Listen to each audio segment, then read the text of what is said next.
comme toutes les autres fêtes connues, écrites dans l'Ancien Testament, il y a le jour des expiations. Il y a beaucoup de principes inclus dans cette fête des expiations. Mais une chose prédomine. Le Seigneur dit, c'est un repos de sabbat pour vous.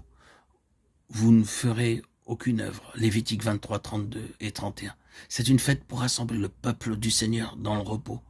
C'est le jour des expiations.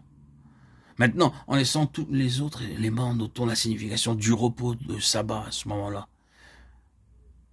Les fêtes ont déjà été présentées avec l'établissement du sabbat. Ici, le repos du sabbat intervint dans un temps spécial et particulier, en lien avec le jour des expiations. Il nous montre que sur la base de notre union d'alliance avec Dieu, dans la vie triomphant de la mort par le sang répandu et aspergé, sur la base de notre vieil homme qui a été crucifié avec Christ, le corps de la chair étant rejeté au loin sur la base de notre entrée dans la connaissance de l'union avec le Christ ressuscité dans la puissance de sa résurrection, nous entrons dans le repos. Nous entrons dans le repos car nous cessons nos œuvres et nous entrons dans le sabbat de Dieu, le repos de Dieu.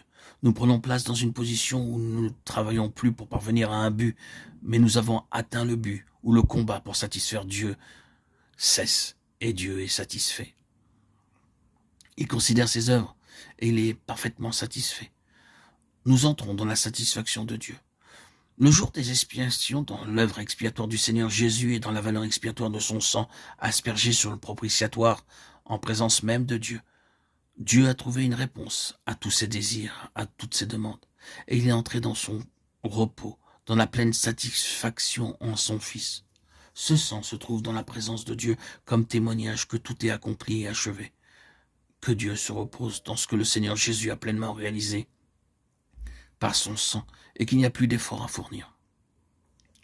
Quand nous saisissons l'œuvre parfaite du Seigneur Jésus dans son expiation, nous devons parvenir dans le repos.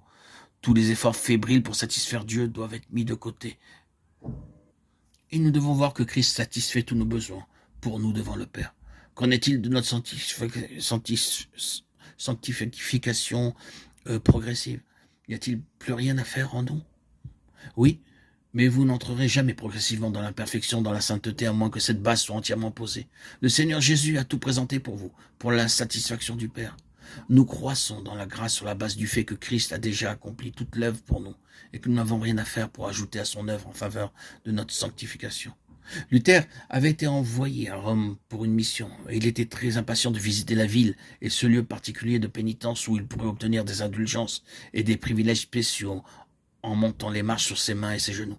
Il pensait qu'en s'imposant cette terrible souffrance, il trouverait le repos que procure la justification. Il a essayé, et cela est devenu très laborieux. Quelque chose lui dit, le juste vivra par la foi. Et comme il essayait encore, la voix lui indiqua de nouveau, le juste vivra par la foi.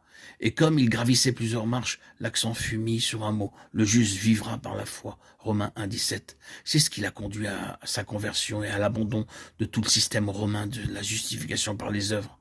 Le juste vivra par la foi, ce n'est pas notre foi en tant que telle en elle-même, c'est l'objet de notre foi, l'œuvre du Seigneur Jésus. Nous faisons trop de cas de la mesure de notre foi. C'est l'objet de notre foi qui importe. C'est quand notre foi s'attache à l'objet, à savoir Christ et son œuvre parfaite pour nous, c'est alors que nous entrons dans le repos. Nous ne gravissons plus les marches de pierre sur nos mains et nos genoux. C'est une chose fondamentale pour la vie corporative du peuple du Seigneur. L'élément du manque de repos, l'agitation, l'insatisfaction s'en vont et nous avons la paix avec Dieu. Nous avons trouvé l'harmonie, ce qui est seulement un autre mot pour la paix. C'est le repos. La paix dans la Bible n'est pas une certaine atmosphère, mais l'exact ajustement de tous les éléments les uns aux autres en une parfaite harmonie.